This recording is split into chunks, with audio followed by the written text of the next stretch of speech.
Okey, Assalamualaikum warahmatullahi wabarakatuh dan salam sejahtera. Kita jumpa lagi. Hari ini kita sambung topik yang seterusnya iaitu persaingan antara haiwan. Sains tahun 6. Jom belajar sains dengan Cikgu Azhar. Okey, objektif kita hari ini, pada akhir PDPR, murid dapat memerihalkan faktor persaingan antara haiwan intraspesies dan interspesies. Persaingan. Apa yang dimaksudkan dengan persaingan? Definisi dia adalah perebutan yang berlaku di antara haiwan bagi mendapatkan keperluan asas yang terhad. Ingat perkataan ini iaitu perkataan yang terhad.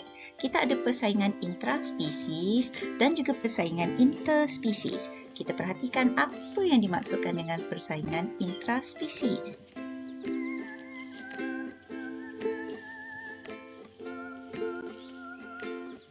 Persaingan intraspesies adalah perebutan yang berlaku di antara haiwan yang sama spesies.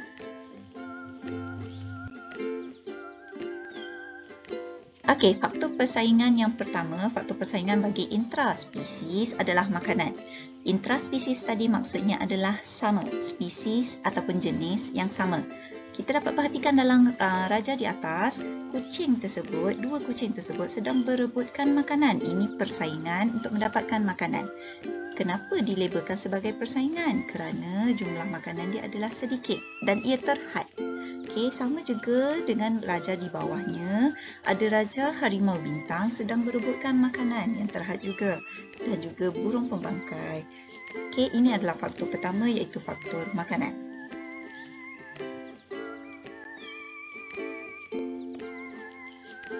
Okey, faktor kedua adalah air.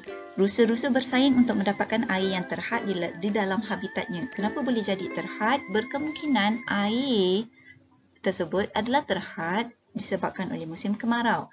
Jika anda dapat perhatikan dalam raja, rusa ada dalam jumlah yang banyak dan anda lihat kuantiti air yang terdapat di situ, kuantiti air adalah sedikit. Oleh itu akan berlakunya persaingan untuk mendapatkan air. Faktor persaingan yang ketiga adalah kawasan. Tertib bersaing untuk mendapatkan kawasan pada permukaan batu yang lembap. Okey, biasanya kita dapat lihat tertib ni di permukaan batu di pesisiran pantai, di tepi-tepi pantai dekat situ. Okey, permukaan batu yang terdedah kepada air dan juga udara dekat kawasan situ adalah terhad. Oleh itu, tertib ini perlu bersaing untuk mendapatkan kawasan supaya dia boleh berada dekat atas batu tersebut untuk mendapatkan keperluan asas yang lain. So, apa yang dipersaingkan dekat sini adalah kawasan.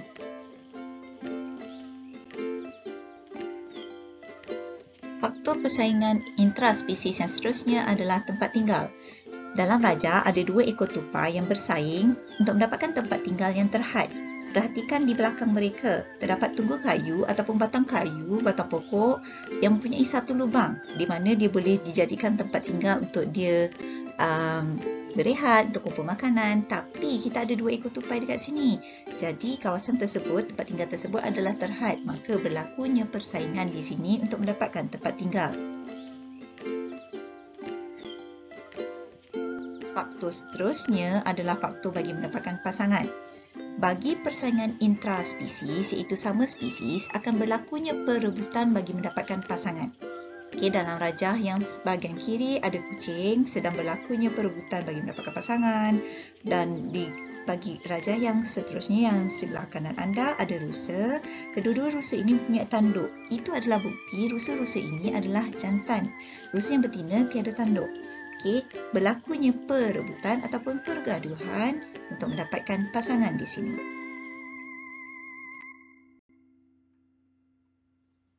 Persaingan interspesies, perebutan yang berlaku di antara haiwan yang berbeza spesies. Faktor yang pertama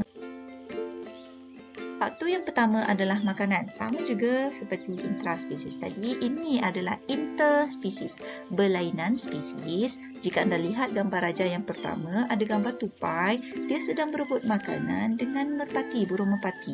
Dia adalah berlainan jenis, berlainan haiwan. Okey, ini adalah interspesies. Raja yang kedua yang di belah kanan adalah di antara dubuk dan juga singa. Mereka berebutkan makanan yang ada dekat tengah-tengah tu, iaitu bangkai haiwan yang telah diburu mereka. Ini adalah persaingan makanan di kalangan interspesies, berlainan spesies. Faktor seterusnya adalah air. Dalam rajah kita dapat lihat sekumpulan kuda belang dan zirafah bersaing untuk mendapatkan air yang terhad. Juga berkemungkinan disebabkan oleh faktor di mana ia berlaku semasa musim kemarau. Okey, berlainan spesies ataupun interspesies. Ada dua haiwan yang berbeza dekat sini, dua jenis yang berbeza, iaitu ada zirafah, ada kuda belang.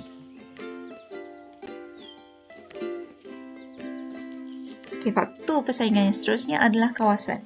Singa dan dubuk bersaing untuk menguasai kawasan tersebut, so berlakunya pergaduhan di situ. Faktor seterusnya adalah tempat tinggal.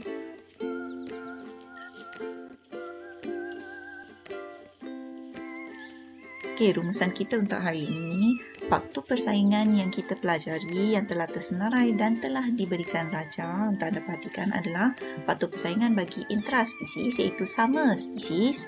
Faktornya adalah makanan, air, tempat tinggal, kawasan dan juga pasangan.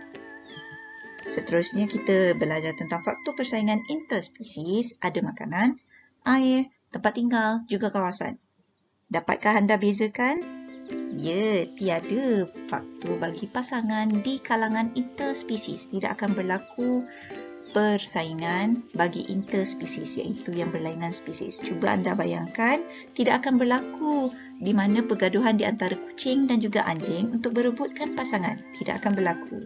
Interspesies, berlainan spesies, tiada faktor perebutan pasangan.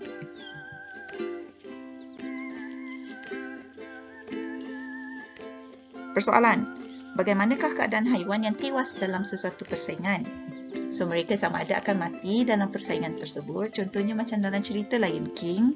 Okay, mereka berebutkan kawasan, persaingan bagi mendapatkan kawasan, menguasai kawasan. Apa yang berlaku? Ada yang mati. Ataupun mereka akan berpindah ke tempat lain untuk mendapatkan keperluan asas mereka untuk meneruskan kelangsungan hidup.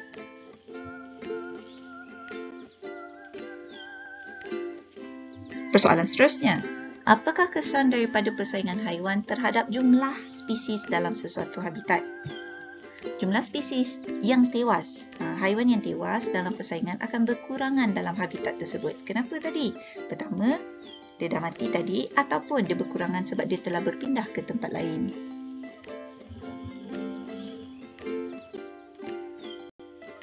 Jangan lupa latihan pengukuhan kita. Itu sahaja untuk topik hari ini. Semoga bermanfaat. Terima kasih. Jumpa lagi. Saya Cikgu Azhar. Bye.